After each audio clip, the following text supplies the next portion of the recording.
Fala pessoal, bom, estamos começando mais um encontro nosso do grupo de estudos. Hoje começando com o Léo e com o Kenji. O Léo vai começar aí pelo capítulo 20. Bora lá, Léo. Bora lá, boa noite, galera. Vamos falar aí um pouquinho sobre regras de negócio. Se vocês estiverem vendo minha apresentação aí, vocês me dão um toque.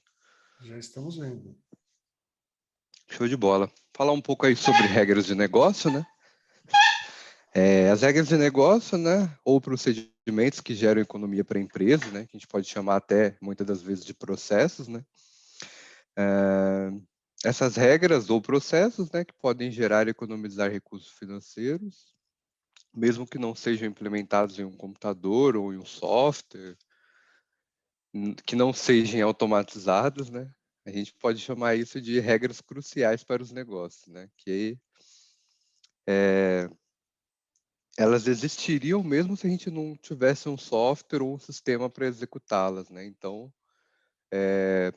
são as regras de negócio, de fato, que faz uma empresa alavancar e até mesmo existir, né? Quais são os requisitos de negócio, o que essa empresa precisa. É quando a gente fala de software e automação, a gente vem mesmo para facilitar esse processo de negócio, né? Para fazer que ele seja executado mais rápido, que ele tenha um ganho maior. E é mais ou menos nessa linha. Aí, dando sequência aqui, né? A gente pode falar que uma entidade ou objeto contido em nosso software, né? Ela incorpora um pequeno conjunto de regras cruciais que operam com base nos dados de negócio. O objeto entidade contém os dados cruciais ou tem acesso muito fácil a esses dados, né? Então, a entidade é nada mais do que puro negócio, né? A gente pode dar exemplo aí, eu trouxe um exemplo bem bacana aí do empréstimo, né? Então, independente se a gente tem aplicativo, se a gente tem interface web, se a gente tem software para executar esse empréstimo, independente de qualquer coisa, ele ele seria executado, né? Então, você pode ir lá na agência, solicitar um empréstimo, pegar esse valor em espécie, enfim. E aí eu trouxe aqui, né, um modelo de entidade aqui, né? Tipo, mediante aos princípios, né, a gente negocia uma taxa. Aqui acho que eu coloquei errado, pessoal, depois eu vou, vou colocar, depois eu vou ajustar. Mas a ideia dessa entidade aqui é justamente mostrar o que a gente pode ter, né, no empréstimo, independente se ele está em software ou se não está. Então, qual será o método de pagamento, né? Em quantas parcelas, quais serão os juros acrescentados em cima desse empréstimo solicitado, né? Então, é regra de negócio pura, né? A gente não está falando de software, não está falando de aplicação, não está falando de aplicativo. Então, é uma regra de negócio para um banco ou para uma entidade financeira, para uma fintech, e agora até até operadoras de telefonia, empresas do ramo do varejo estão adotando, né? Essa, essa entidade de empréstimo aí, né? Então está sendo bem comum aí nas empresas, independente do seu ramo.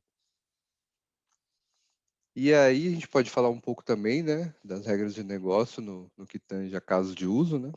Aí eu trouxe uma imagem bacana aqui para exemplificar um caso de uso, né? E aqui ele fala que um caso de uso é uma descrição da maneira de como o sistema automatizado é usado, né? Ele especifica a entrada a ser fornecida pelo usuário, a saída a ser retornada para o usuário e os passos de processamento envolvidos na produção de saída. Então, tipo, o caso de uso nada mais é do que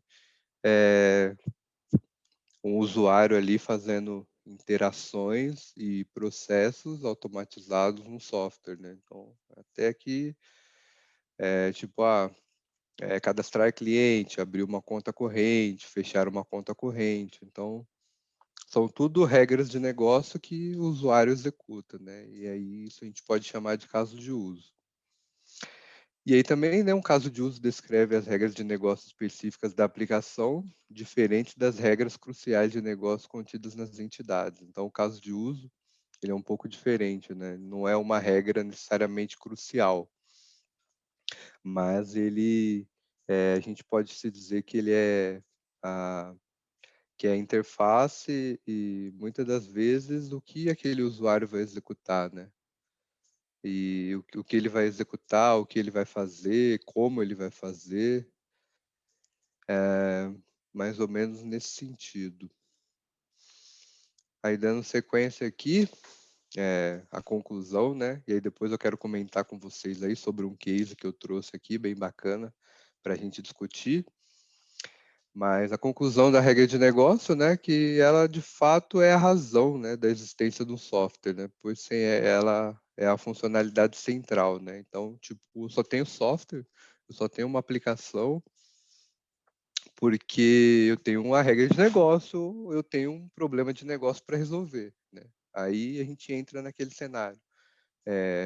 O usuário quer ele quer um processo automatizado, mas para quê? Qual que é o objetivo? Que problema de negócio que ele vai resolver? Ele vai melhorar um processo? Ele vai conseguir fazer aquela tarefa mais rápida? Enfim. E aí, então, né, o Uncle Bob traz mais aí um pouquinho, ele fala que elas carregam código que gera e economiza recursos financeiros, né? Elas devem permanecer puras, imaculadas por preocupações mais básicas, como a interface do usuário ou o banco de dados utilizado. Em tese, o código que representa as regras de negócio deve ser o coração do sistema, contendo as preocupações menores, como plugins, e as regras de negócio devem ser o código mais independente e reutilizável do sistema. Então, muitas das vezes o objetivo é sempre a gente focar no negócio, né? Então, tipo, a gente só tem um código, a gente só tem um front-end, tudo para resolver um problema de negócio. Essa era a ideia que eu queria trazer aqui para vocês. E aí eu trouxe um plus aqui, né, que é o case da Pernambucanas, que eu queria comentar com vocês aí, que é algo que eu não presenciei, né, infelizmente, né, mas eu tive a oportunidade de entender como que funcionou esse case, enfim. Aí eu queria contar para vocês que qual que é a ideia, né? A Pernambucanas ela estava com um problema muito grande de tempo de espera na fila, né? Na fila de espera. E aí levantou-se vários requisitos, né? Já, o que a gente pode fazer para melhorar isso? Aí surgiu várias ideias mirabolantes, né? A gente pode colocar totem, o pessoal pagar direto no totem, a gente pode colocar, pode falar para o pessoal fazer o pagamento via app, enfim. Teve várias ideias mirabolantes tecnológicas, né? Só que, de fato, uma coisa que esqueceram de verificar na época, né, era a persona, né? Quem era a persona da Pernambucanos, né? Então, mediante uma pesquisa, foi feito que a persona da Pernambucanos não é uma persona que é antenada na tecnologia, que gosta de fazer pagamento online. A persona da Pernambucanos é de fato a pessoa que gosta de ficar ali na fila mesmo, conversando, aproveitando até para pegar mais produtos, enfim. Então, aí o que foi feito, né, para resolver, né, o tempo de espera, que na época, se eu não me engano, era de 1h30, 1 hora na fila, e aí esse tempo aí foi reduzido para 20 minutos com um simples ajuste de processo, que foi cada um tá com seu cartão de crédito na mão para agilizar o atendimento no caixa. Porque muitas das vezes a pessoa chegava no caixa e abria a carteira e procurava o cartão de crédito, ou procurava o meio de pagamento que ela ia fazer. E aí isso acabava demorando, né? Acabava sendo moroso. E o que eles conseguiram resolver foi justamente esse ajuste de processo, né? Então, acho que esse case foi bacana, assim, trazer que nem sempre a tecnologia, nem sempre a gente consegue resolver um gap com tecnologia, né? Então a gente tem sempre que pensar no processo e muitas das vezes mais a fundo, né? Pensar na persona, né? Quem é que utiliza, como utiliza, para que utiliza. E eu não sei se eu falei aqui, acredito que não, eu devo ter esquecido, né? Mas quando eles tentaram essa mudança tecnológica, né, de colocar totens, de colocar meios tecnológicos para ajudar no meio de pagamento, ninguém ia, nenhum cliente ia lá fazer esse tipo de pagamento. Então, eu sempre reforço, né, além da gente, claro, a gente tem que pensar em tecnologia sempre para resolver os problemas de negócio, mas tecnologia não é tudo. Então, antes da gente sugerir alguma coisa, a gente tem que pensar no negócio, né, e tem que pensar na persona, né. E aí eu trouxe esse case aqui, que eu achei bem bacana, e ele está bem alinhado aí com esse capítulo aí do, esse capítulo 20 de regra de negócios, né, do livro do Uncle Bob, e ele também vai de encontro a que as regras de negócio de fato representam o coração do sistema, né. E é isso, galera. Boa, boa. Kenji quer falar um pouquinho? Quer comentar alguma coisa aí, Kenji? Tá. Foi bem na linha do que eu tinha comentado na apresentação anterior, né? Sim. Que as regras de negócio são, na verdade, a essência, né? Mas estava falando até da arquitetura gritante, acaba Uhum. casando com o que foi comentado nessa apresentação, né? Que se a arquitetura ele não se você bate um olho na estrutura de objetos, pacotes, e não entender do que se trata essa aplicação, significa que a arquitetura não está muito legal, né? E aí a essência realmente, onde começa tudo, né? O início de tudo é mapear as regras de negócio para a gente conseguir avançar, né? E ter uma arquitetura bem bacana, assim. E aí eu até pensei, Kenji, acho que até que você falou no último bate-papo que a gente Aham. teve, cara, e aí eu entendo que ele fala pra gente, assim, cada capítulo que a gente vai lendo, eu vou entendendo mais o porquê que a gente tem que adiar escolha tecnológica, o porquê que a gente tem que, Exatamente. por que a gente tem que ficar adiando escolher ferramenta. É justamente por isso, né? Porque, cara, entenda o negócio primeiro, veja de É uma, fato que problema você vai resolver para depois você escolher qual tecnologia. é uma E decisão foi, precipitada, pode ser bem fatal, né, pro negócio, tendo ter que, no dos casos, fazer um retrabalho bem grande, assim. sim, que foi esse case da Pernambucanas, né? Tipo, não Sim. procuraram entender quem era a persona, não procuraram entender como que ia ser resolvido o problema, já começaram a pensar em tecnologia. Não, que tem que ter isso, que tem que ter aquilo para facilitar pagamento, mas, cara, a persona, quem consome esse produto, né? Quem vai nesse tipo de loja não é uma persona tecnológica, né? Então, o que adianta você implementar algo tecnológico, você não vai resolver o problema. É isso Bom, mesmo. um ponto que eu falo para vocês sempre, né? Uhum. Quanto mais a gente conhece no começo, menos são as chances da gente errar, né?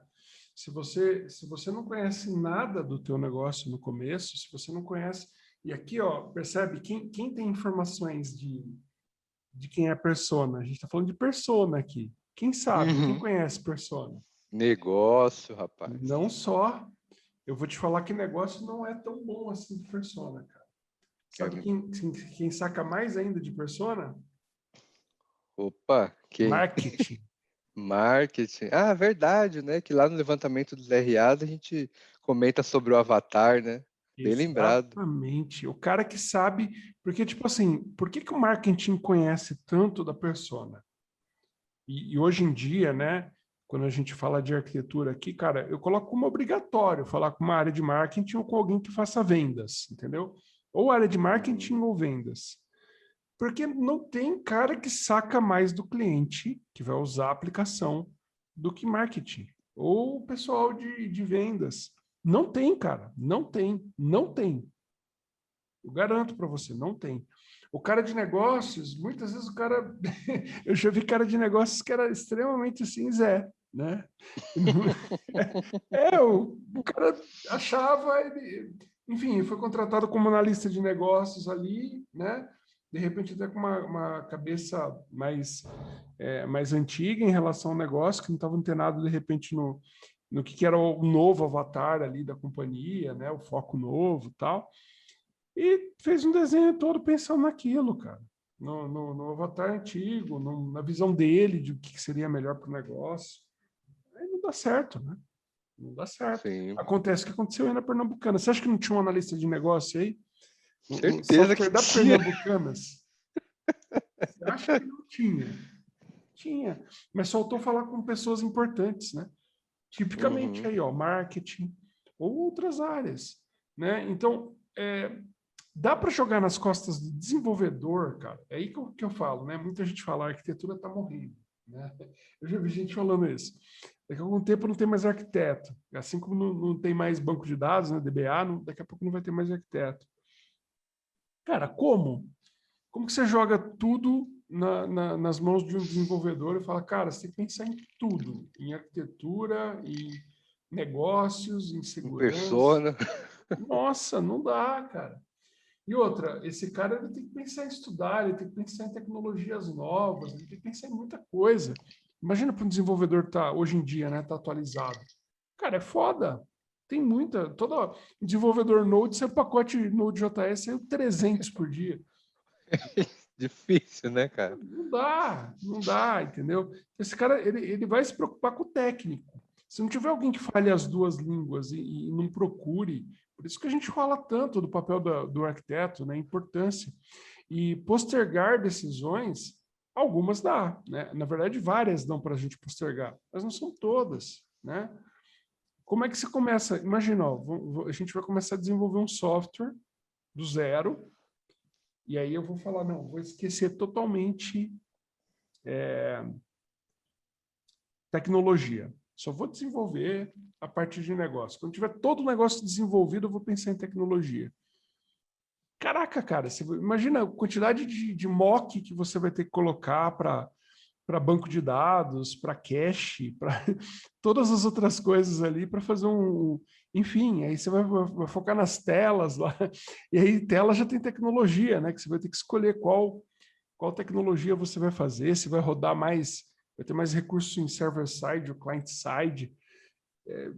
Enfim, cara, é assim, você não consegue adiar todas as decisões, você consegue adiar algumas, né? Sim. Então, sei lá, eu acho que a nível de design assim da aplicação, né? Até de padrões de projetos, padrões que você vai... Algumas tecnologias, alguma coisa mais fina, você consegue adiar sim, né? Mas o grosso da coisa não dá, cara.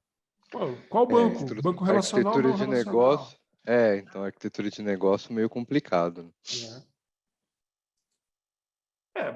Assim, o que dá para você fazer muito, né, que se fazia antigamente pra caramba, e hoje em dia já não se faz mais, é aquilo que você demonstrou aí, ó, desenho de caso de uso. Valida com o usuário, entende, né? Um MDL também hoje em dia resolve. O MDL eu acho top, cara, por causa disso, né? Ele vai além do caso de uso. Você já consegue rascunhar o que seria a aplicação a nível de componente. Ah, eu vou ter uma tela aqui, eu vou ter um microserviço ali, eu vou ter um batch aqui, eu tenho um black box ali. Então você começa a desenhar mais ou menos o que vai ter na aplicação, né? E vai colocando a regra de negócio, coloca a sequência do que vai ter, como que vai funcionar, qual caixinha fala com qual. E aí sim, aí você parte para... Assim, eu costumo dizer isso, tá? Sem desenho, você não tem visibilidade do que você vai fazer. O desenho, ele te dá visibilidade, ele tangibiliza. Só falar sem demonstrar, sem mostrar uma visão, cara, é muito, muito, muito, muito difícil sair do outro lado. Muito difícil. Sim, com certeza. Beleza? Beleza. Bora pro próximo? Acho que não tem Bora. mais ninguém. Mas Então, eu achei Léo de legal novo. trazer... Eu de novo, pô. Tamo aí, Bora. sempre. Eu achei legal trazer esse case da Pernambucanas, cara, porque ele Pessoal, sempre vai em direção ao que a gente estuda e relembra também as coisas, né, de com decisões que a certeza. gente toma e às vezes não são as melhores, né? Mas sempre pensar fora da caixa, né? Não ter aquela visão somente sistêmica, mas ter uma visão holística, tipo, desde o negócio até a área de marketing. Aí acho que essa é a importância do arquiteto, né, cara? Ter essa visão holística aí de todos os processos e de todos os envolvidos também, né? É isso aí. Show de bola. Agora vamos lá para o capítulo 23. O capítulo 23 ele é bem pequenininho. Apresentadores de objetos Humble. Vamos lá, vamos lá. Quando vocês estiverem vendo minha tela, vocês me avisam. Já estamos vendo. Estamos vendo aqui. Show de bola. Esse capítulo aqui, galera, esses apresentadores de objetos Humble, ele é um capítulo que eu fiz o máximo aqui para resumir ele, porque ele é muito repetitivo. E eu trouxe aqui qual que é a ideia, né, do que ele de fato ajuda, né? Então, o padrão de objetos Humble, né, é um padrão de projeto que tem como objetivo ajudar a identificar os limites arquiteturais, né? E a ideia dele, de fato, é separar os comportamentos difíceis de testar e os comportamentos fáceis, né? Então, eu trouxe até um exemplo aqui, né, que, por exemplo, é difícil a gente aplicar testes nas GUIs, né, que é as interfaces com o usuário, porque é difícil a gente escrever os testes, né? O que eu vou ver na tela? Muitas das vezes a gente pode falar que campo que você quer ver, que mensagem que você espera receber mediante um input no sistema, mas é um pouco, não é uma tarefa fácil, né? Você escrever o que aquela GUI tem que representar ou retornar, né? Só que, por outro lado, né, em contrapartida, a maior parte de uma GUI é fácil de testar, né? Porque assim, eu sei que eu quero, né? Eu quero o front-end com esse campo, esse campo, esse campo, com esse botão que faz isso, que eu imputo uma informação e me retorna tal coisa. Então, a hora que você vai fazer o teste na GUI é muito mais fácil, né?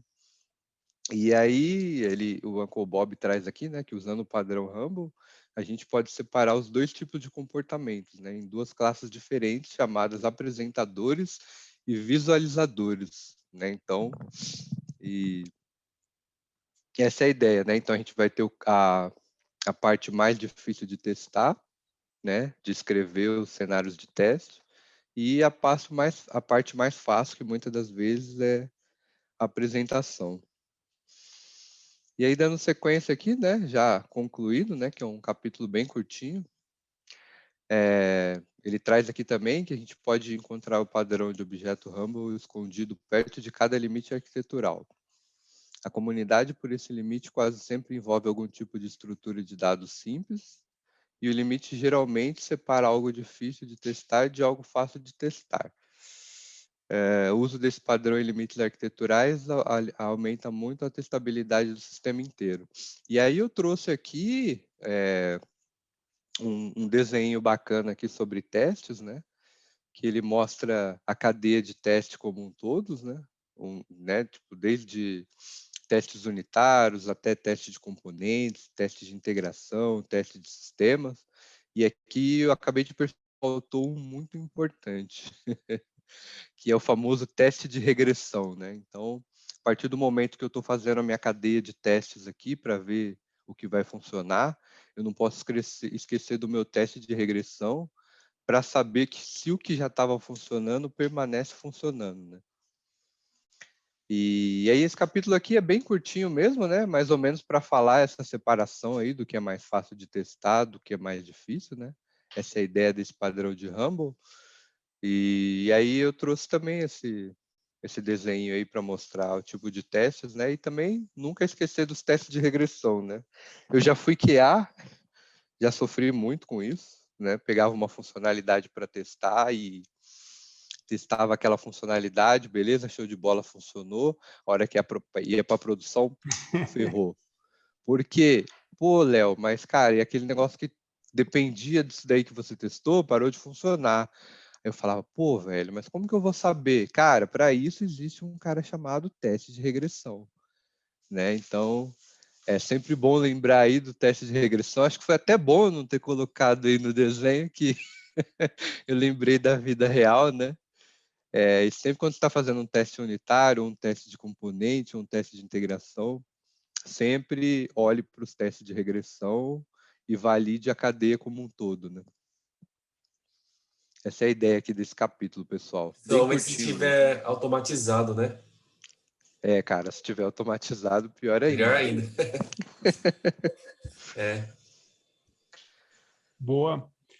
Algum ponto Querem comentar alguma adicional? coisa? Sim. Queria saber outros exemplos, né? Até vou dar algumas relacionadas ao objeto Rumble, né? Que foi praticamente a essência desse capítulo. Fala da oportunidade de identificar alguma coisa para algum tipo de objeto para proteger esse limite, né? Limite arquitetural. E aí você comentou do presenter view, né?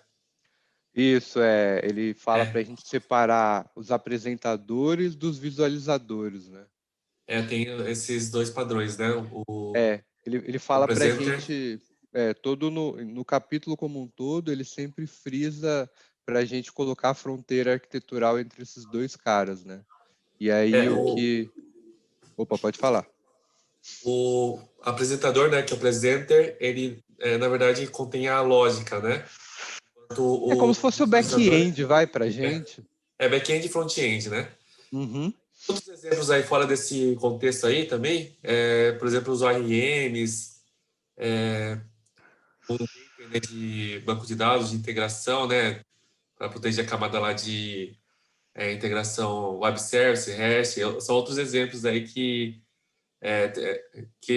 além do front-end e back-end, né? Não sei se estou equivocado, se é isso mesmo, a essência do Rumble, né? Identifica, A ideia dele é exatamente essa. é Você. algo para proteger, né, esse limite arquitetural. Isso. Ele é Já quase. pensou? Dá para você pensar Não é bem muito. proteger, não sei. É que, tipo assim, se você for avaliar, né, é muito parecido a visão como um todo, né? É muito semelhante a um facade. Fachada, pode crer, né? Você vai colocar, na verdade, ali uma camada, né, que Uhum. encapsula o conhecimento da outra, né? Muitas vezes você até coloca interfaces aí para inverte o controle, né, para minimizar a dependência daquela camada, né? Tipicamente, quando você faz isso, aquela camada que tem todo esse controle de inversão, muitas vezes ela é um Rumble, Uhum. né? É uma Esse é esse camada. termo. É raro ver, né? Hoje em dia também é raro, é raro. Antigamente era mais comum. Esse é um padrão, puta, bem das antigas mesmo. E é comum de se utiliza bastante, mas o termo em si eu não conhecia. É a mesma coisa, Eu também Facade. não. Quanto você usa de Facade? Por que tem o nome Facade? Nossa, de o tempo todo. É um padrão de projetos, exato. É. E Proxy? Proxy de vez em quando, mas a gente utiliza. Proxy Então, também é comum, né? é comum e É. a gente utiliza torta e direita e, E é um enfim, Às vezes nem sabe Rumble. o que tá usando. nem sabe o que está usando exatamente. Esse é um padrão de projetos. Legal. Nesse caso aí, é mais um componente para isolar, né? Tudo bem que você precisa saber o que você está fazendo, mas é isso. É uma camada simples, na verdade, né? Não é muito pensada para exatamente para isolar interface de back, porque antigamente como era? Tela, tela e código, né? Tela, back e front, back e front. No back-end tinha tudo, regra de negócios, tinha tudo. Antes ainda era monolitão, né? Era tudo. A aplicação toda, você dava 2 cliques no botão, toda a regra de negócio estava no botão. Você clicava no Agora botão. separa a back-end com APIs, né? Uma aplicação Java ou Node, e o front-end usa uma outra linguagem JavaScript, né? Angular. Eu diria que a arquitetura ela foi evoluindo, né? Evoluindo. arquitetura de sistema. Sim, ela nasceu ali com uma camada, né? Nem se precisava do papel do arquiteto, tinha uma camada. Exemplo, você vai trabalhar com, antigamente, né? Você trabalhava com Delphi. Instala o Delphi na máquina do desenvolvedor, tudo que ele precisa está lá, tudo. Tudo. Ah, putz, preciso de um recurso adicional. Cara, era uma DLL do Windows. Para tocar uma campainha, para fazer alguma coisa assim. Só. Entendeu? Não tinha outras coisas. Então, à medida que as necessidades evoluíram, que a gente precisou de mais sistemas, e a gente não vai precisar de menos no futuro. A gente vai precisar cada vez de mais sistemas, né? Cada vez tem uma inclusão maior de pessoas a informática como um todo, né? Que a gente nem ouve mais falar informática, mas é realidade, né? É um termo válido ainda, né? E cada vez mais tem pessoas entrando, cara, vai se tornando pessoas digitais aí, entrando no mundo, né? Enfim, com device, com computador mesmo. Cada vez tem mais pessoas e cada vez as pessoas precisam mais de recursos computacionais. Então a complexidade aumenta, né? Imagina a quantidade de regras de negócio. Aí você não tem mais uma empresa querendo fazer como antigamente, né? Tinham, sei lá, 1.000 pessoas com computador ali. Então, a demanda era para 1.000 pessoas. A internet era para tipo, 5%, 2%. No comecinho, 1% da população. Foi aumentando 2%, 5%, 10%. Provavelmente, quando vocês começaram a pegar a era da internet, vocês já estavam pegando quando se tinha uma demanda aí de uns 5%, 10% da população. Deve ter sido depois de 98, 99. Cara, comecei a internet com Windows 3.11, cara. No Brasil, para a gente usar a internet nessa época aí, você precisava pagar DDI, né? A ligação internacional, e era telefone. E era uma nota, cara. Era muita grana. Para ficar, tipo, 15 minutos na internet. Eu tive uma escola de informática, né? Fui professor quando eu tinha 18, 19 anos. E nessa escola aí a gente tinha internet e era tipo, uma máquina tinha internet e as outras estavam em rede, né? Compartilhavam internet entre elas. E era, cara, 56K. Era um negócio assim... Ligação pro UOL, né? O UOL, aí tinha que pagar o provedor era o UOL, ou a OL que tinha na época, nem existe mais a OL, acho o BOL. Pagava o BOL e pagava a ligação. Cada minutinho ali era uma grana. Pagar 2 vezes, né? Então, a arquitetura ela evoluiu, né? E ela não vai parar de evoluir, vai continuar evoluindo. A gente está com uma tendência muito forte agora de colocar camada de inteligência artificial nas coisas, né? É uma tendência. Preparem-se, vai começar a existir, já existem, né? Mas a gente ainda não fala disso. Mas existem padrões de projeto, vários tipos de padrões que é voltado para modelos de inteligência artificial. Não é a minha expertise, mas eu converso com algumas pessoas e a gente observa, né? Daqui a pouco vai acontecer o quê? Vai se fundir. Assim como segurança se fundiu, né? A gente tem hoje, tem que pensar em segurança, a gente vai pensar também em inteligência artificial. E é engraçado que pode escrever aí, daqui a uns, sei lá, 10 anos, nem isso, 5 anos, a gente já vai ser meio vovô com arquitetura, né? Vocês vão ser vovôs com arquitetura, e a gente vai estar falando de coisas desse tipo. Pô, lembra do Uncle Bob, cara, que a gente fez aquele de Clean Architecture? Caramba, né? Que negócio ultrapassado. A gente vai ser assim, cara. Basta continuar vivos e continuar no mercado. De fato. Boa, bora para o próximo. Acho que o Daniel entrou aí. Fala, Daniel, tudo bom? Boa noite, pessoal. Noite, Daniel. Deixa eu compartilhar a tela aqui.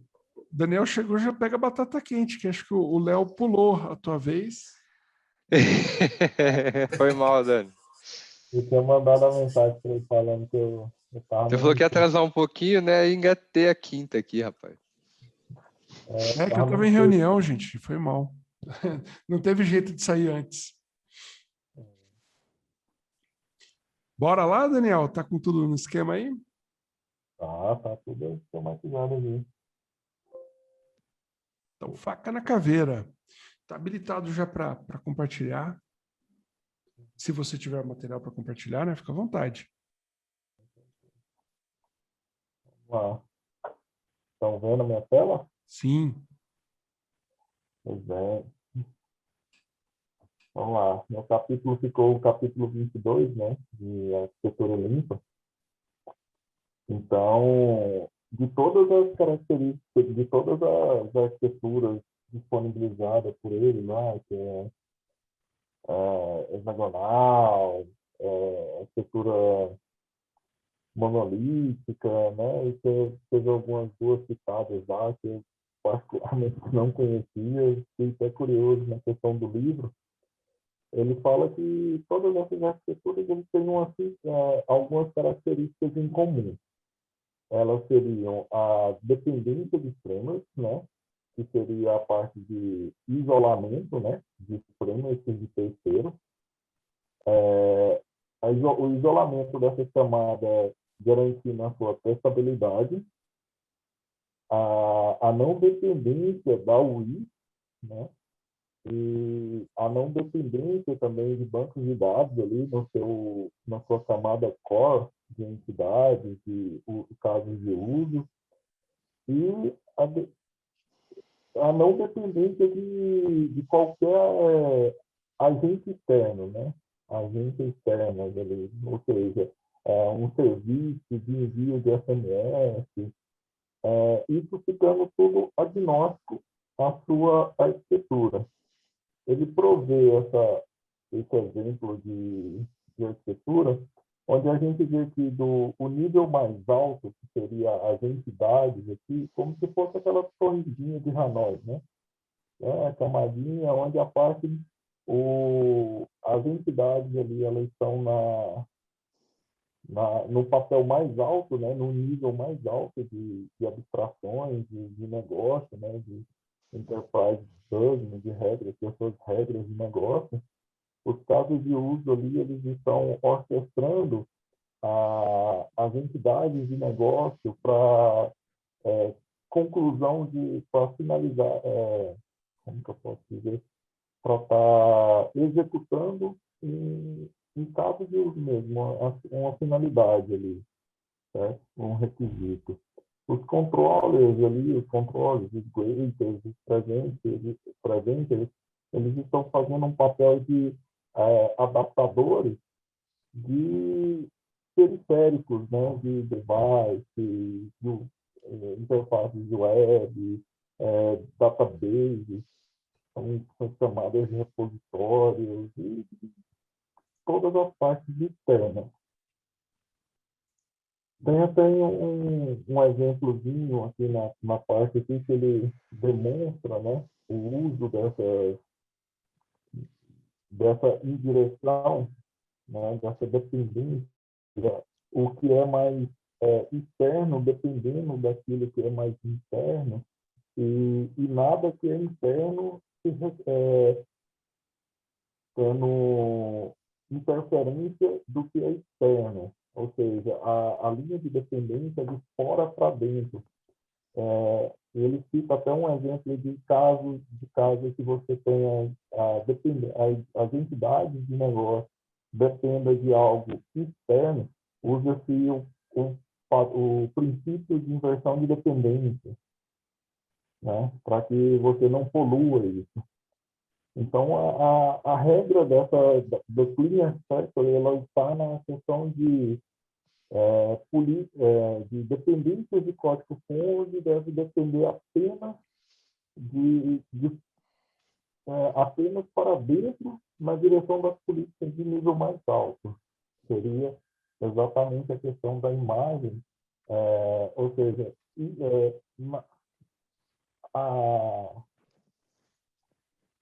a parte externa, né, que é a sua periferia sendo que é o nível mais baixo, que ele considera do nível mais baixo, dependendo de algo mais interno, para isolar, e esse isolamento dessa camada que é a chave que é a regra de ouro, né, do cliente sempre. E de demais arquiteturas. As entidades aqui, elas reúnem as regras internas cruciais, né, para a empresa, aplicação, e empresa ou aplicação é porque às vezes a pessoa não tem uma empresa, ela quer simplesmente resolver um problema ali, então as regras internas ali da aplicação, elas estariam nessas entidades, no núcleo ali, né? E elas são consideradas o nível mais alto. Os casos de uso, eles orquestram ali nossos fluxos de dados e os fluxos de entidades ali, né, para estar executando a funcionalidade, o caso de uso, né, para estar... E somente mudanças nas operações da aplicação pode afetar essa camada. Ou seja, se eu tenho uma fórmula X de fazer um pagamento para a pessoa física, e eu não quero mais trabalhar com essa fórmula aqui de cálculo de percentual, então isso estaria afetando essa camada. Então, somente a mudança do caso de uso que o afeta, né? E adaptadores de interface, essa camada, ela está ali para estar fazendo o papel de direção, por assim dizer. Seria a parte de, eu quero fazer uma persistência de dados, mas antes eu tenho que ter um certo processamento e gerar mais informações a partir dos dados de entrada para estar sendo persistido no banco de dados. Então, ele estaria fazendo esse papel de conversão ali do que o usuário inseriu de dados, sendo formatado, né, e entregando ele para a camada de casos de uso de uma forma mais simples de se trabalhar, uma forma de dados mais brutos, por assim dizer, para essas camadas, sendo o mais simples possível, usando de DTO, né, de Data Transfer Objects, para estar passando esses objetos entre essas camadas. E os frameworks de drive que são compostos são frameworks de ferramentas, de serviços, de terceiros, ou até mesmo de bancos de dados que são isolados nessas camadas periféricas, tudo conectado por um centro ali, que são suas regras de negócio e seus casos de uso. E ele deixa bem claro que não existe nenhuma política de são somente 4 ciclos, são somente 4 camadas, que a gente tem que ter, não. Não existe nenhuma regra estabelecida quanto a isso. E pode se aplicar mais camadas, pode se especializar mais camadas, mas desde que ela respeite, né, a regra de ouro ali, dependência sempre, a regra de aplicação da dependência, ou seja, de fora para dentro, né, dessas camadas de baixo nível para as camadas de alto nível. Ao cruzar limite, né, não há nenhuma regra que diga que você deve sempre ter só esse. Opa! Eu acho que eu vou copiar lá. Então, tem uma falha aqui nessa parte do cruzar limite, mas o cruzamento de limites, ele deixa bem claro que é do nível mais baixo para o nível mais alto, certo? E caso o nível mais alto necessite de algum processamento que está na camada externa, ele usar de meios de inversão de dependência, ou seja, ele usar uma interface dentro dele, onde a sua implementação está na sua camada externa. E a conclusão, ao separar o software em camadas, é obedecer à regra de dependência que você cria em sistemas intrinsecamente testável. Ou seja, essa separação de camadas, você deixa seus componentes ali, suas camadas testáveis, sem dependência do externo. Eu consigo testar somente minha regra de negócio e não precisar testar um framework de terceiro que provavelmente na sua política de escolha de framework ele já vem testado, ele já tem seus testes executando. Então você vai testar a integração, né? Você vai estar fazendo um conjunto de testes de integração. E os benefícios são inerentes. Você quer evoluir sua tomada, você quer trocar um framework, você quer trocar uma dependência de terceiros ou uma biblioteca, você tem esse ganho de menor esforço. Não que não haja esforço. Então, seria isso que esse capítulo apresentaria. Boa. E aí, pessoal? Falei rápido, ficou coisa sem explicar. Vocês me digam. Nada, Dani, você mandou bem, pô. Foi bom pra caramba. Muito bom, parabéns, hein? Aqui o ponto principal é a regra de dependência, né? Que fica várias vezes aí no livro. Regra de ouro. Regra de ouro.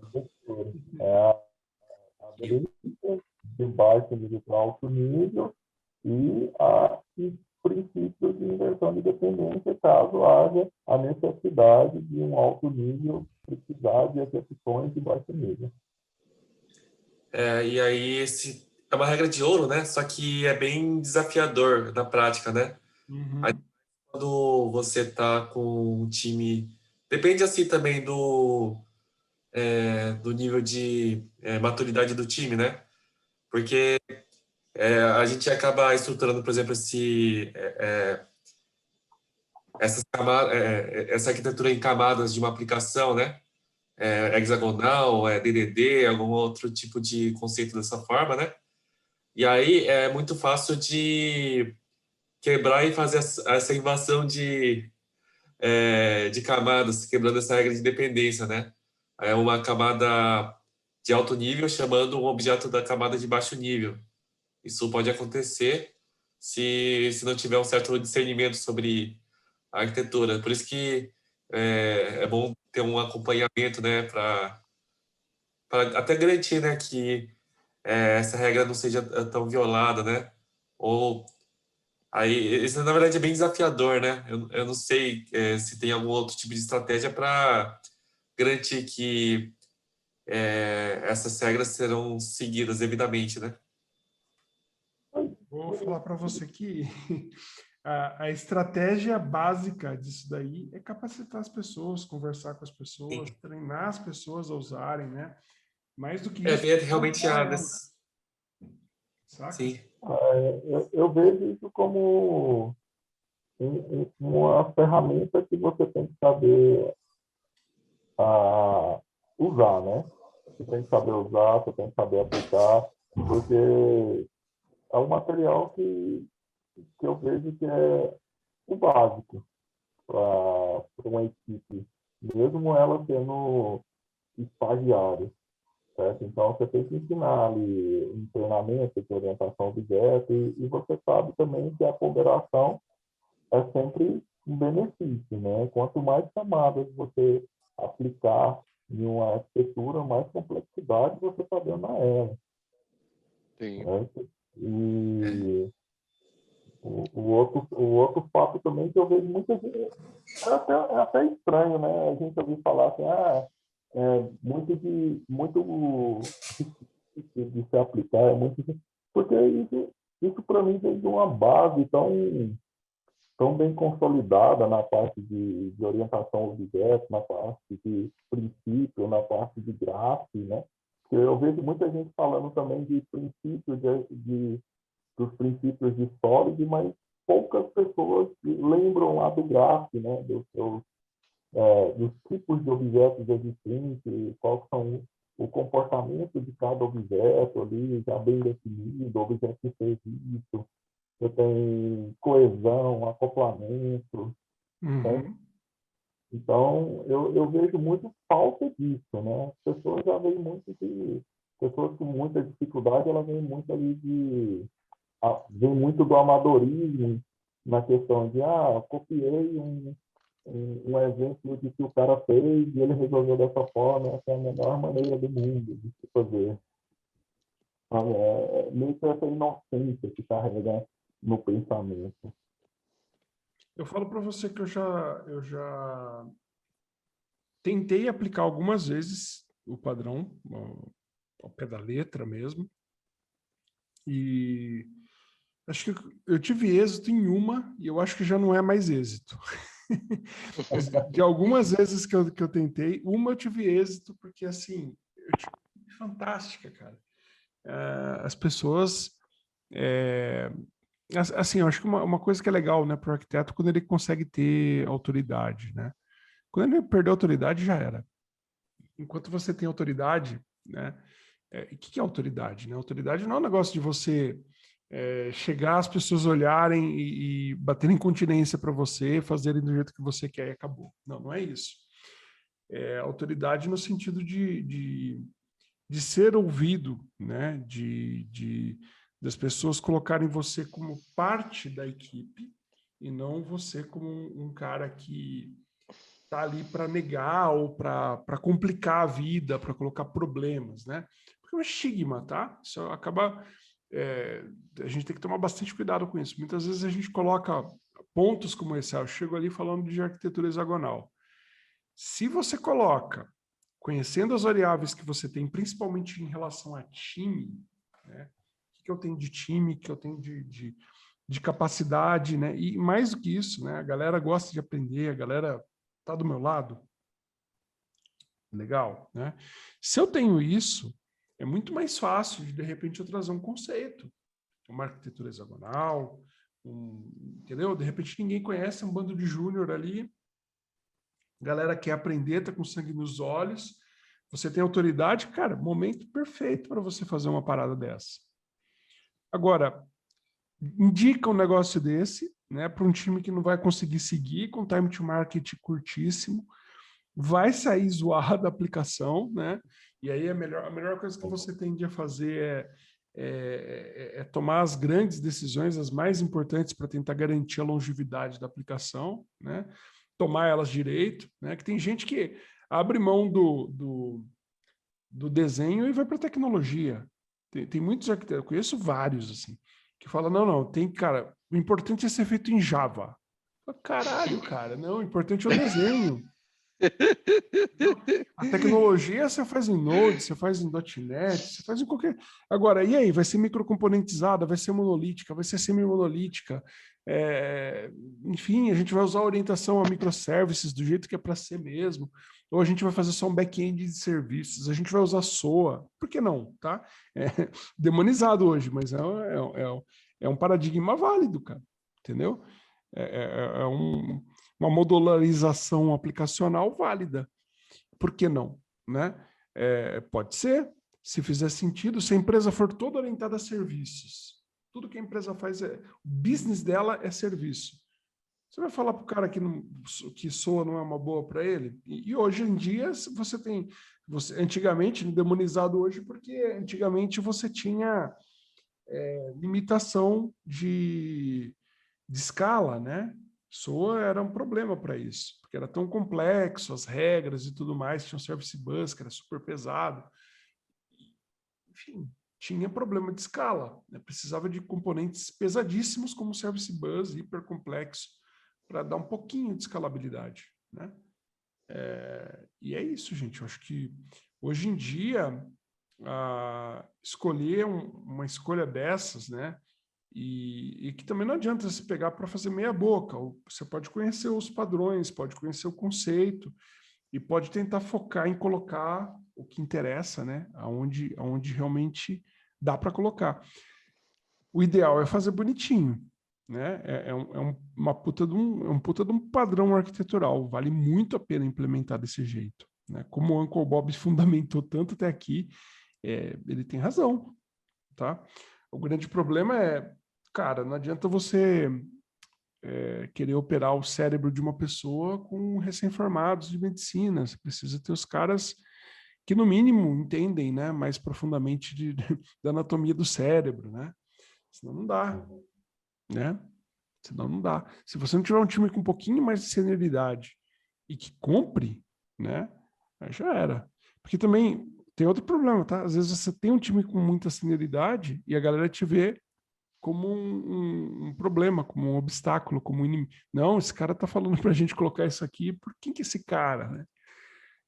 Enfim, se você não tem liderança conquistada, por exemplo, as chances disso acontecer são grandes.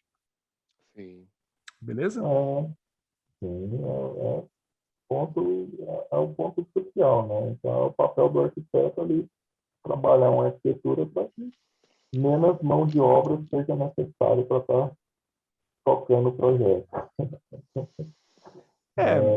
E eu falo para você, arquitetura hexagonal, puta do negócio top. Se você tiver a equipe contigo, por exemplo, se você tiver, essa é uma variável que você pode considerar também. Eu estou sozinho liderando um time, e um time que é relativamente pequeno. Se você consegue ter controle sobre as pessoas, de conseguir acompanhar, ensinar, né? Aí é legal, né? E você mesmo, isso inclusive é uma coisa que a gente pode pensar em fazer aqui, tá? De fazer uma POC de arquitetura hexagonal, por exemplo, por que não? Para vocês terem experiência de hands-on com isso, porque a gente está ali na teoria, e como é na prática? Às vezes, quando a gente sente a dor que o desenvolvedor vai sentir, né, fica mais fácil de tomar decisão e tudo mais. Pode. Nossa, Boa? Bora para o boa. próximo capítulo? Vai lá, Kenji. Agora é contigo. Bora. Deixa eu compartilhar. Tá liberado aqui para compartilhar? Tá ligado. Deixa eu ver aqui. Screen 2. Screen 2. Ah, agora deu certo. Outra vez estava compartilhando a tela errada aqui. Vamos falar do capítulo 24 aí. Boa. É sobre limites parciais. Em inglês está partial boundaries, né? Então, eu sempre falo lá no livro, né, sobre ou limites ou fronteiras. É um tema, na verdade, é um termo aí que é bastante falado, né, sobre como estratégia de como separar esses limites, né, entre os componentes, como fazer, que tipo de dados a gente vai cruzar, né, nesses limites, e falar mais sobre mais uma das estratégias, né, que o livro comenta. Ele é um capítulo bem curto, né, só que também passa alguns exemplos de estratégias de limites parciais. Tem algumas coisas que eu concordo, outras não muito, aí vou passar aqui rapidinho, né, sobre o que são esses limites parciais. Ele começa falando sobre que limites arquiteturais completamente desenvolvidos, né, são caros. Ô, Kenji, desculpa aí te interromper. Você está compartilhando? Eu estou compartilhando aqui, tá dando para ver? Eu não estou vendo não, cara. Não sei se o Pisani e o Daniel Eu estão cheguei vendo. a começar a ver, mas depois eu achei que você tinha tirado para continuar explicando.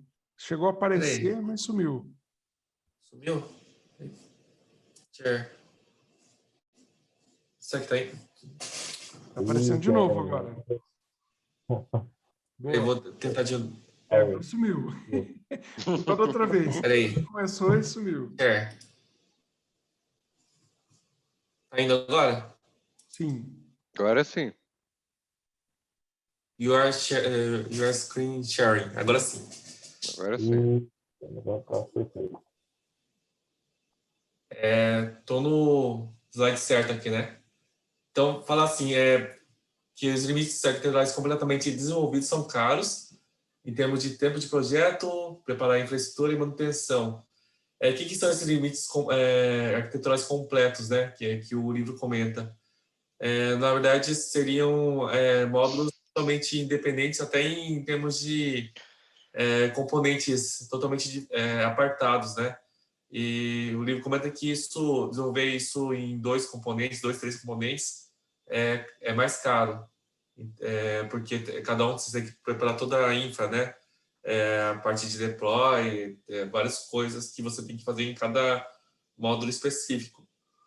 E um bom arquiteto, ele pode achar esse custo desse limite, né, identificar, que pode ser alto demais, mas pode ainda querer deixar um lugar guardado para esse limite, caso seja necessário mais tarde. Então, ao invés da gente criar esses dois módulos diferentes, o arquiteto pode ter um caminho, pensar num caminho diferente, né? Vamos deixar tudo no mesmo componente, desenvolver como se fosse dois, né? Só que aí a gente prepara esse tipo de limite. Esse design antecipatório, né? Da gente prever esse tipo de limite, se for considerar pelos agilistas aí, né? Muitos agilistas, eles podem considerar como uma violação do YAGN, né? Você não vai precisar disso. You aren't going to need it. Mas aí os arquitetos, eles têm que ver, né? Se realmente tem que olhar o problema com mais carinho e pensar assim, mas talvez pode precisar futuramente, né? E nesse caso, os arquitetos podem optar por um limite parcial. Aí eu vou passar alguns exemplos, né, do que seria esses limites. O primeiro que eu comentei, né, que a ideia de preparar o sistema como se fosse dividido em vários componentes, né? Só que aí você pula a etapa final, né, de você realmente dividir em dois módulos e implanta ele como se fosse um único componente. Você acaba deixando isso no monolito, né, só para economizar, né, recursos, algum outro, uma estratégia dessa forma aí, né? Mas aí você deixa preparado, caso a gente queira realmente quebrar em dois componentes, o sistema já está preparado para isso. Então, esse é o primeiro tipo de limite parcial. O segundo, que ele comentou, são as interfaces, né? Tem esse exemplo aí de que a gente faz uma inversão de dependência, né? Utilizando a interface. Então, as interfaces, eles definem um limite parcial de serviço, porque a gente separa, né, a regra de negócio do cliente. Então, a gente prepara isso através de um contrato de interface. Mas, assim, esse limite ele pode ser facilmente quebrado, porque o cliente, o desenvolvedor, ele pode simplesmente ir lá e chamar diretamente esse... Tá vendo o mouse ou não? Sim? Beleza. Então, o cliente ele pode chamar diretamente o service API. Então, esse limite pode até ser facilmente quebrado, né? E aí tem um terceiro aí que o Léo comentou, né? O Pisani também, sobre o padrão fachada, facade. Também pode ser utilizado para determinar um limite parcial. Então, a gente tem o cliente aqui, aí tem o facade aqui para fazer intermédio dos contratos, e cada um dos serviços. Isso aí define também um limite parcial, que também pode ser facilmente quebrado, né, por estar num único componente.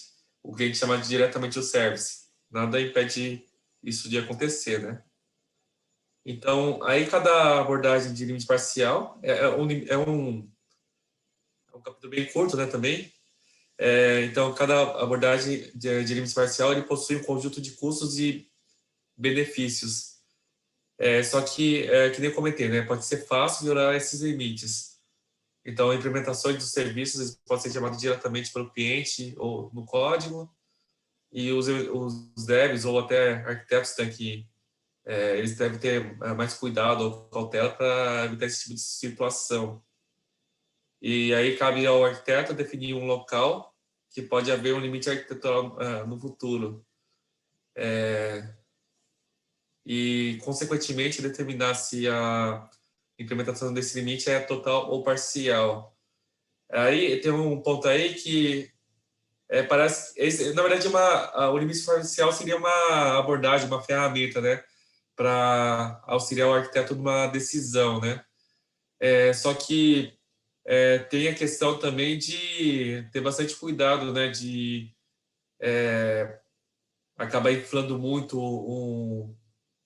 um componente, deixando tudo no mesmo módulo, inflando, e utilizar o termo do monolito no sentido ruim, né?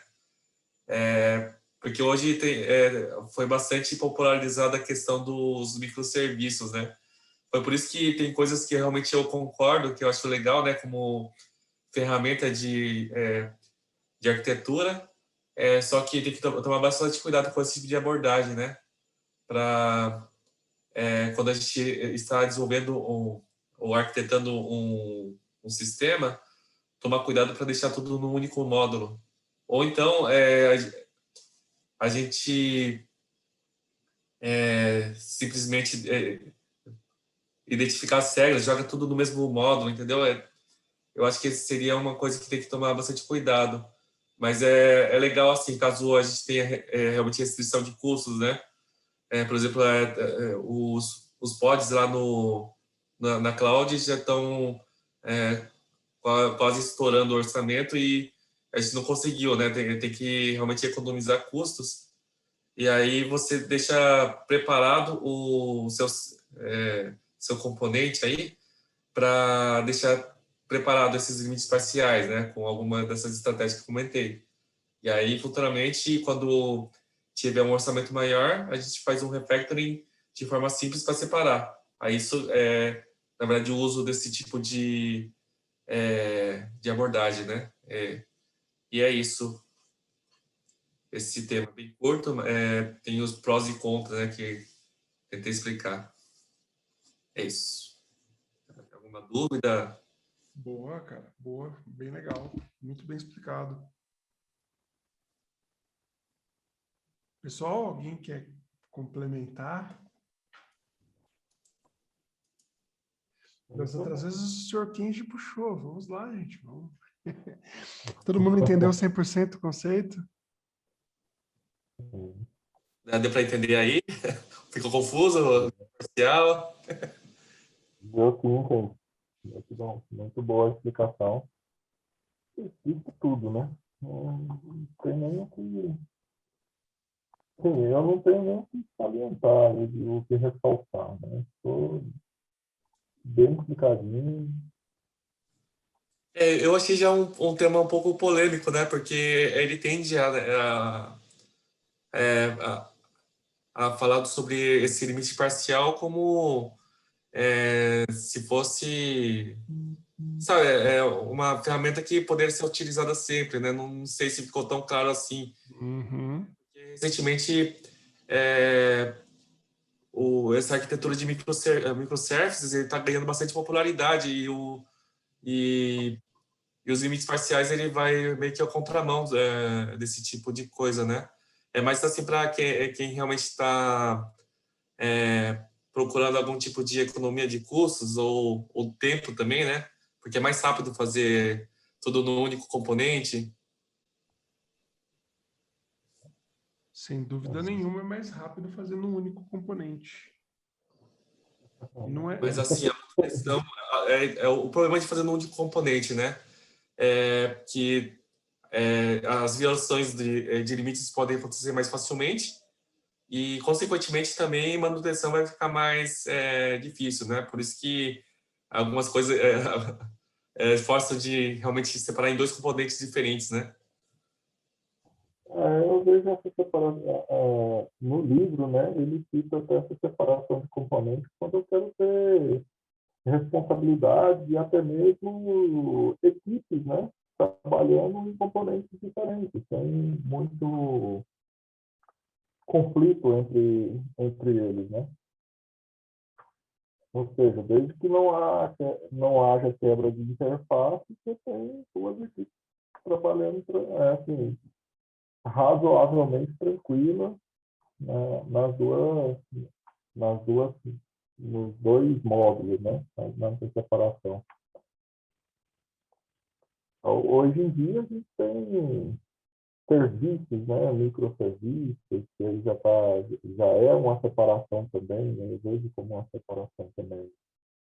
Ou seja, eu posso ter uma equipe trabalhando no serviço de pagamento, outra equipe trabalhando no serviço da loja, né?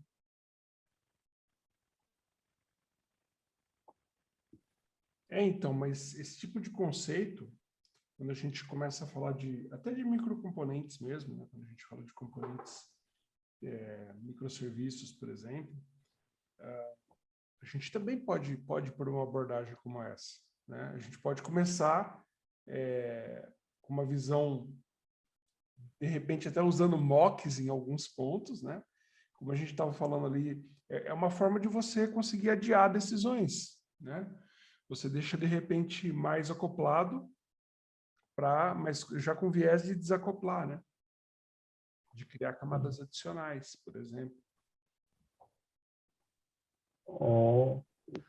E hoje também, Pisani, a gente tem bastante. As arquiteturas são muito híbridas, né, cara? Até falo pra galera aqui, né, onde eu trabalho, falo, cara, vocês tem que pensar muito bem no que a gente está fazendo, beleza? A gente está construindo microserviço.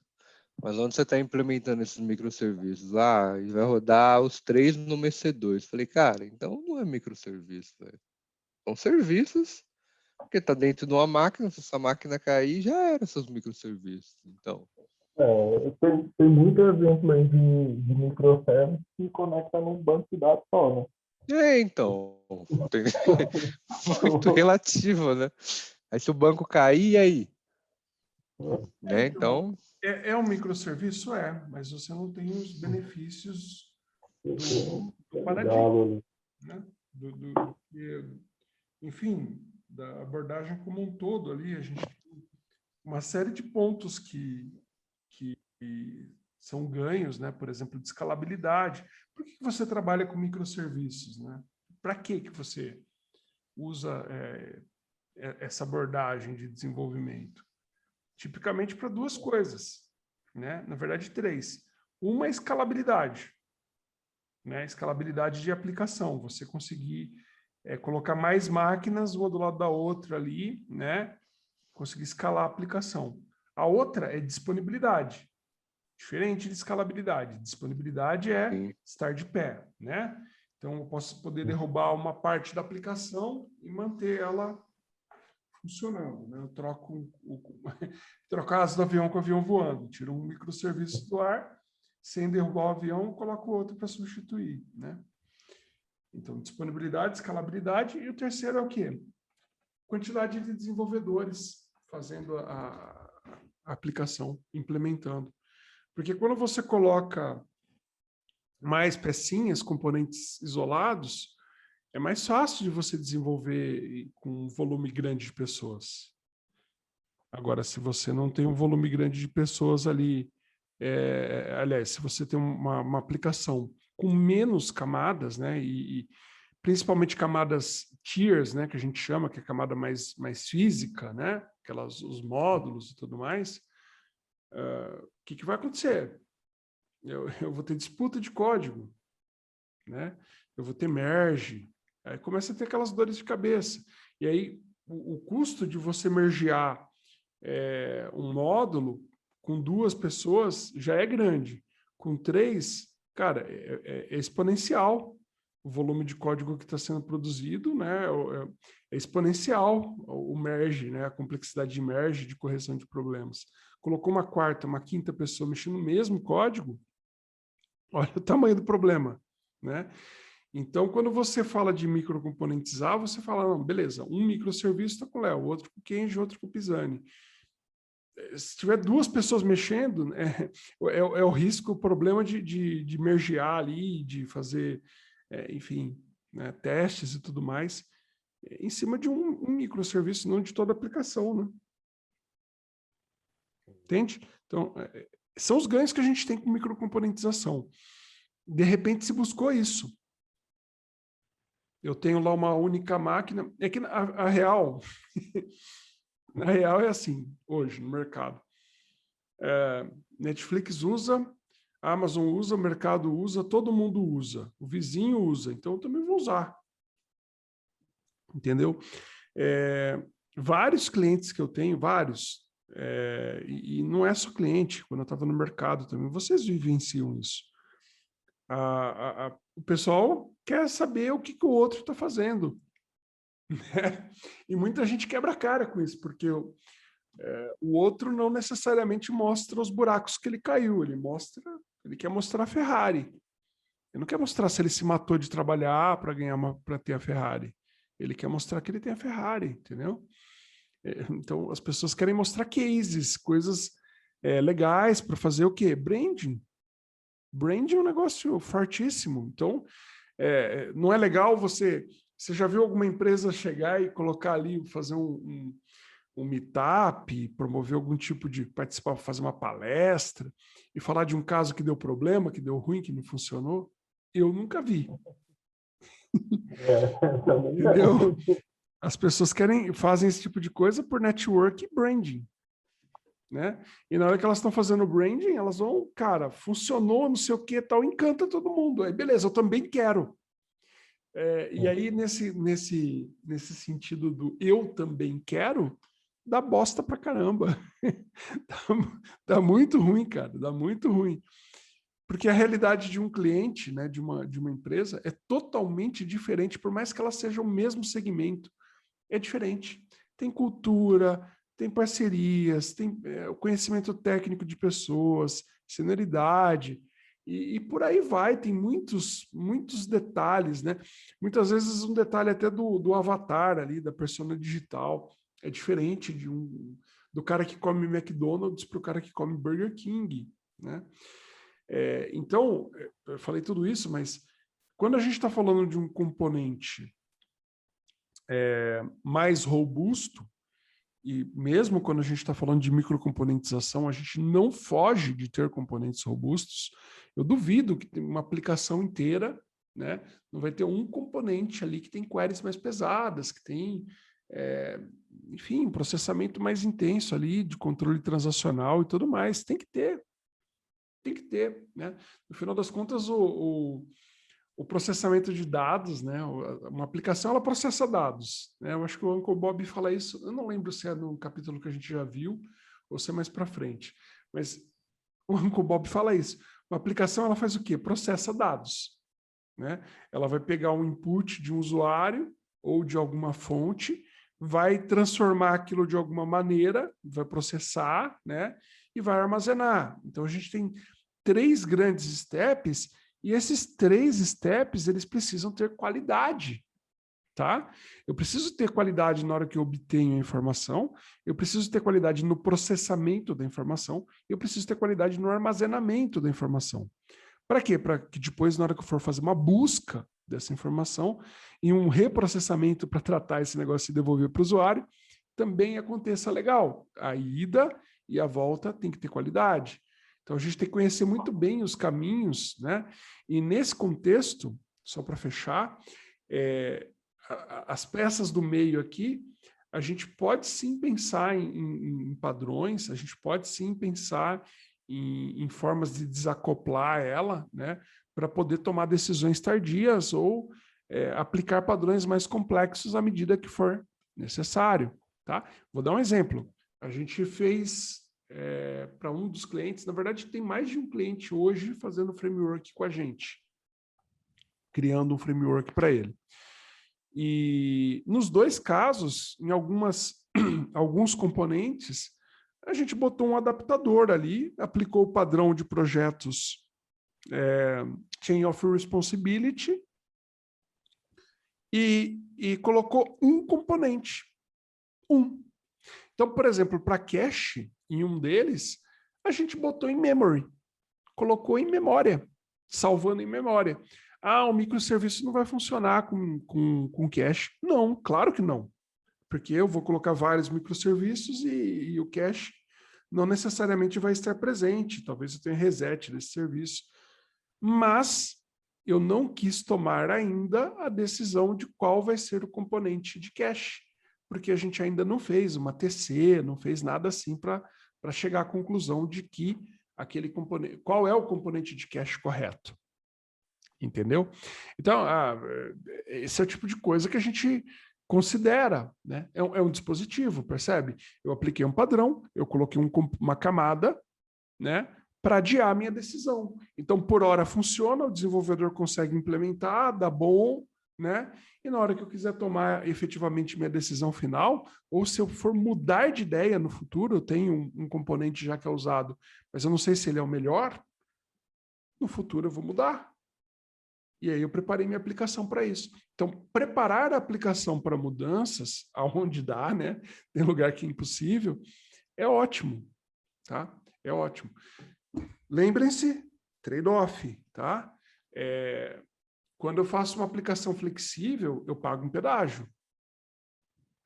Eu pago um pedágio, tá? Por que eu pago um pedágio? Porque eu tenho processamento a mais, eu tenho camada a mais, então eu vou ter processamento extra, né?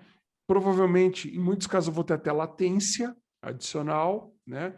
Então, falando de cloud, eu vou ter processamento extra, eu vou ter custo extra. Vou precisar de mais máquina, né? À medida que eu tiver um volume muito grande, principalmente se eu tiver um volume muito grande, isso vai fazer diferença, né? Eu vou ter mais complexidade para manter, para evoluir, e por aí vai. Tudo são trade-offs, tudo a gente tem que colocar na ponta do lápis, negociar muito bem, antes de sair tomando decisões técnicas por achômetro, por achismo, né? Eu vejo isso também, Tijano, eu vejo isso até no nível de padrões, né? Nos padrões de projeto. Eu vejo muita gente, vamos fazer um padrão X, mas e aí, se der errado, você sabe qual que é o padrão, voltar a externalizar esse padrão, sair desse padrão e ir para um outro padrão, você sabe qual que é o rumo que esse outro padrão pode sair, né? Eu vejo, segue nessa mesma linha, né? Nesse trade-off. Escolhi o padrão X, e aí, deu errado, lá na frente, como é que eu retrocedo esse padrão para sair para outro padrão, né? Nesse momento X, eu passei de uma fábrica de método fábrica resolve, mas e aí? Mais na frente vai ser uma classe fábrica, um builder, sabe? Estar preparado para isso também, né? Eu vejo nesse sentido também. Total. Beleza, pessoal? Mais algum ponto?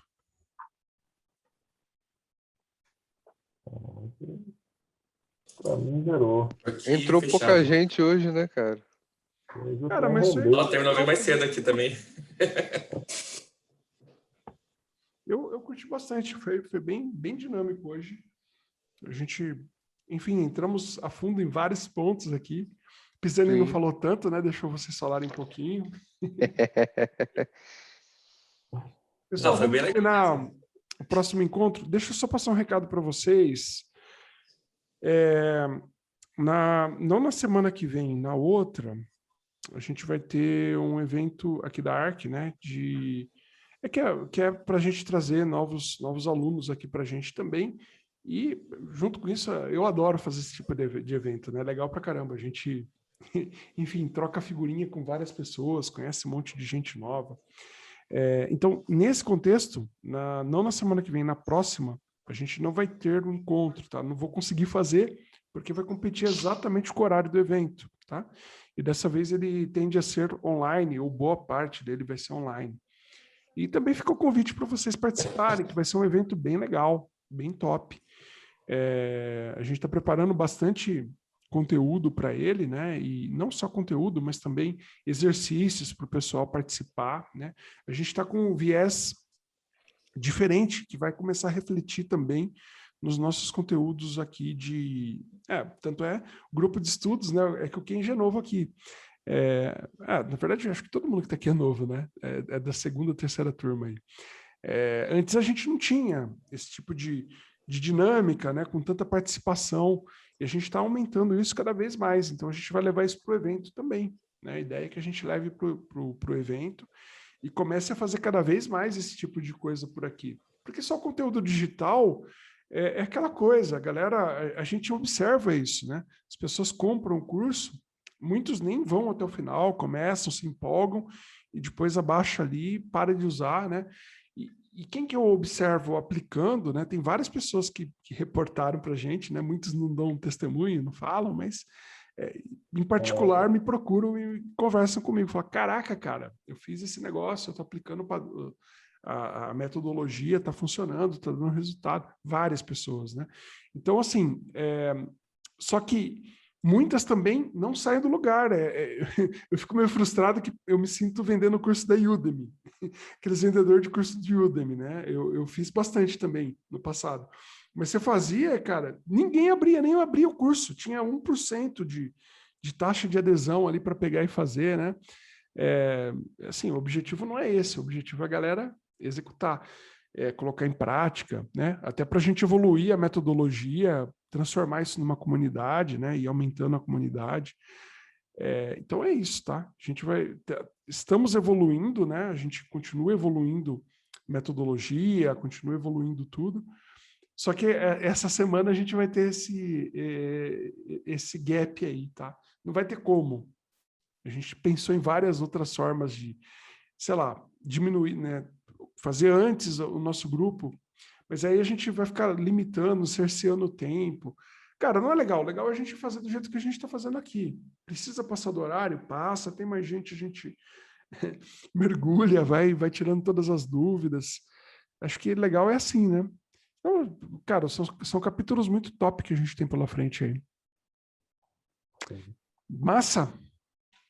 Nossa.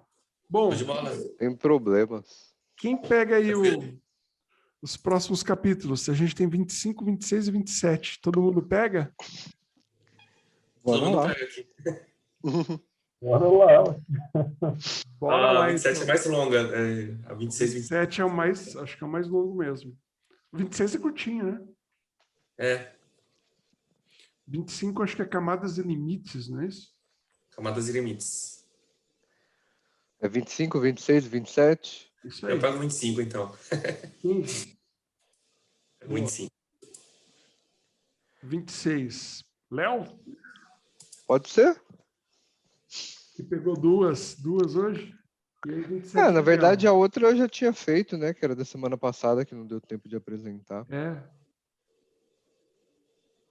isso, vocês que sabem. Exponente. Eu falei aqui, eu tô brincando. Ô, Daniel, Fala. quer pegar o 26, velho? Ai, mano. Pode ser. Pode ser? Daniel 26 e Léo 27? Demorou, É. fico com o 27, então. É porque, assim, eu quero até pegar se for possível, pegar até o 27, Léo, porque eu vou estar chegando às 9 horas. É porque Ah, tá. mudou meu horário de aula de inglês ali, velho. Eu faço aula de inglês presencial, aí eu tive que ir para 9 horas, né? Tá bom. Tá bom, Dá eu fico com o pra 26, 9. então. Aí eu A ficar com gente tem um 27 pequeno pra mim, foi intervalo legal. aí. Uma semana de intervalo. É. Estamos na reta final, né? A gente chegou aí no capítulo, vai ser 25, 26, 27, mais 2 Tá encontros. 32. Tem mais. Depois disso tem mais 5, né? Acabar. São 35, não são? São 42? São 32. 32, né? 32, né? São 32. Caraca, já vai acabar, velho? Ah, mas aí a gente pega a DDD, velho. Aqui Padrões de projeto. não falta opção, né? Não, e outra, O DDD é legal, o livro. vai estar chegando turma nova, cara. A galera vai chegar com sangue nos olhos, vai querer começar a fazer. Tem uma outra do Martin Fowler também, né? Que é legal. Esqueci o nome dele. Martin Fowler é foda, cara. Tem vários. Esse é gigante. Atualmente eu tô lendo o Pattern of Enterprise Application Expert, né? Cara. Esse aí. Esse é gigante. É um livro mais Só tem que curtinho. tomar cuidado para não pegar muito gigante, que a galera desmotiva, né? Então, é legal, que é curtinho o livro. E todo mundo tá aplicando hoje no DDD, conceitos. Rapaz, eu acho que ele está aplicando, porque até hoje eu ainda não vi, né, ele aplicado na prática. Eu também não, direito, cara. né? Porque, bicho, o livro é curtinho, mas pensa num trem canseira de ser interpretado. Nossa Senhora. Eu não acho muito curto o livro do DDD, não, cara. É que você acha curtinho? É que... Não, o livro do Uncle Bob que é mais curto ainda, né? O Clean Architecture. Isso. Eu acho que o Clean Architecture é mais curto que o DDD. Eu não tenho certeza disso, não, mas eu acho que é mesmo. É bem mais curto. Aí padrões de projeto é longo. Não, Padrão de padrão de projeto, projeto eu tô lendo por necessidade, né? Pô, mas é um livro, vale a pena a gente fazer aqui também, É. cara. Vamos fazer um. Tem um simplesinho também, que é Object Oriented, né? Que é análise e design, né? Que Uhum. é bem interessante também. É um livrozinho antigo, mas é de cabeceira também. Beleza, então, pessoal. Ah, Beleza. legal, hein? Fechou, Boa. Pisani. Top, Daniel e eu pessoal. vamos pro segundo round Fechamos. agora. É? Daniel e eu vamos pro segundo round agora. O que vocês vão fazer agora? Vamos pro Arcworks agora. Ah, legal. Boa. Eu já não tenho muito tempo para isso. Não, A gente também não, a gente tira leite de pedra, meu amigo. É, não sei como vocês conseguem. Sabe o que eu vou fazer agora, cara, depois desse bate-papo aqui? Trabalhar, cara. Eu tenho coisa pra caramba. Acho que eu vou virar a noite hoje. Eita. Tô com um cliente com problema. Nossa, a gente tem que resolver. Ah, quando é crítico assim, não tem muito o que fazer, né? Eu vou até botar a mão no código. É isso aí também. Query a gente tá fazendo aqui. Mas é Rapaz, isso, então, pessoas. eu nunca larguei código. É? Eu nunca larguei código. Toda É vez que legal. Legal, Kodá. eu pensava que falava assim, agora vai ficar tranquilo, né? Porque tem muitas pessoas na equipe. Só que não. Só que não. Só foi ilusão. Eu tenho que fazer PR o tempo todo. Não consegui fugir de código, não. Mas eu gosto bastante, né? No mundo. Beleza, pessoas. Até Beleza. a próxima. Até mais, galera. Falou, Falou, pessoal. pessoal. Até Até mais. mais. Tchau, tchau.